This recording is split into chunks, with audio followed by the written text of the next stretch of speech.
Alright. Hey, this is Yannis from Foals, and I'm going to tell you about 3 of my favourite records. So first up, got Magical Clouds, Impersonator. This came out last year. Yep, 2013. And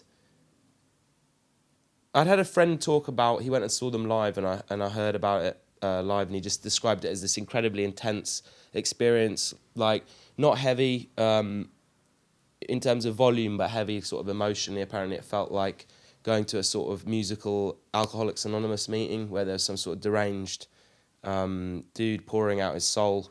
And I didn't get around to listening to it for a while, but then when I did, it clicked with me a lot. I started listening to it actually on New Year's Day this year, and I was pretty hungover, as you can imagine, and I went for a walk and I was listening to it.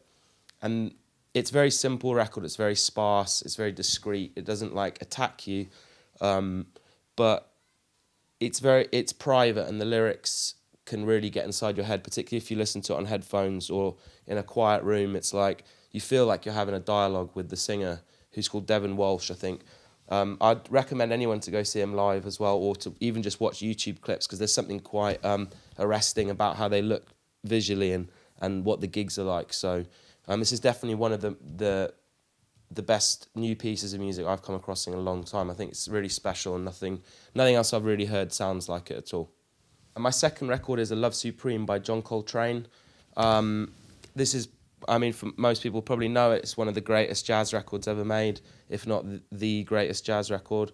The only jazz I listened to before this was Kind of Blue by Miles Davis, and that's where I felt like my enjoyment of jazz would be with just like, I only would like that record. I wasn't that interested in listening to much more jazz, to be honest, because it would make me feel like I was at a cocktail bar, and I didn't like that.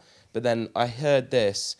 In a strange, I went to a gig. There was a band called Lords it was on John Coltrane's birthday, the anniversary of his birth, and they did like rock band interpretations of Love Supreme, and it sounded awesome. So then I went and found the original, and now it's become one of my favourite records ever made. It's proper like jazz heads will probably be able to explain exactly why it's so special. I think there's, the structure and technique and improvisation aspects of it are incredible, but even just to listen to casually, it's a great record, and it can transform the atmosphere of a room like no other record can. Like if you just put it on, it's like you could be somewhere totally different. It transports you somewhere. My third other record I like is Forest Swords, Engravings. This also came out in 2013. I hadn't listened to his first record at that point yet. This was basically my first entry into Forest Swords, but it's an amazing record. I mean, the artwork's great as well. I really like that. I don't know if you do, but I think you should. And then it's quite a difficult record to describe. It's a dub influenced records in some ways. The guy's from Liverpool. I think he works on it solo, and there's a lot of attention to sound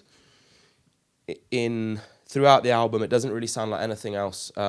It's got a kind of oriental, almost like panpipe type sounds that come in.